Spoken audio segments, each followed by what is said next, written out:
We got Jace Redoblado with us, talking about the Jackson's MMA Series 22, sir. It's going to be your fourth amateur fight? Fourth amateur, yeah. Tell us about your record. 1-2. Pretty much facing some hard people the whole time, which is totally fine with me.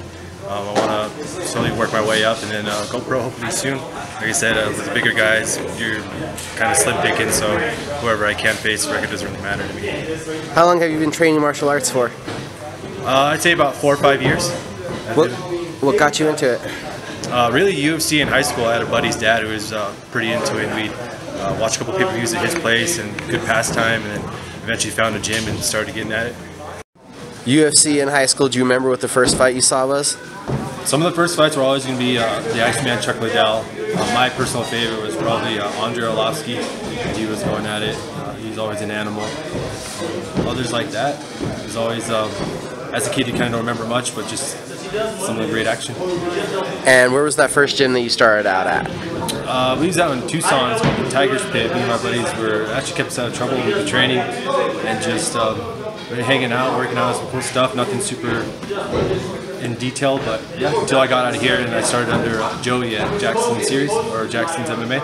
And how long have you been here for? I started at Greg Jackson's on Eubank, and I worked my way over after about a year, and I've been about this one 2.5 years.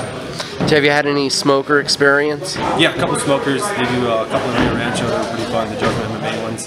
Did you do boxing or kickboxing? One was boxing, one was kickboxing. What'd you think about that, doing the striking art forms? It's pretty awesome. I mean, someone that didn't have any amateur experience at all, it's a great way to build up, especially with, I mean, it's a smaller crowd, but everything little by little get your experience to work your way in the cage. Right now, as a martial artist, what are your goals? My goal is just get better and better and start facing harder people and see if I can work my way up. Travel the world a little bit and meet great people like I am here. June 10th, heading back into the cage. What do you know about your opponent? Who is it? I believe the guy is amateur debut, Anderson. He's so far an Army guy out of El Paso. 185, looks pretty stocky, so let's see what he brings to the table. What do you have to do to feel after the fight that you've continued to improve? Just small things. I know my last fight I gassed a little early. Striking, I just want to get more comfortable and mostly just experience.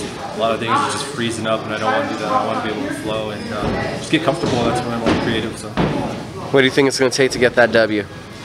Get that W, probably a nice grinder. He's probably have a lot of stamina and power behind him. Hopefully adrenaline's not an issue. We'll play smart. How was the first cage fight different than what you expected? First cage fight was definitely a huge adrenaline dump for me. A lot of excitement, a lot of just tension as you go in, and once you start swinging, it starts to melt away. So that's the fun part, once you get comfortable and actually start to release and let go. And now, how has that feeling changed with 2 more fights under the belt heading into the 4th one? It feels like the more experience I have, especially working out here, like the less that you know. Facing a lot of greater people, you learn a lot of chinks in your armor, and it kind of gets you a little nervous at times. But do you have a message for the fans, for the supporters? Come check it out, Buffalo Thunder, June 10th. We're going to put on a great show like always. So it's a good time, and I promise to make it exciting. Jace, thank you for the time, sir. Thank you.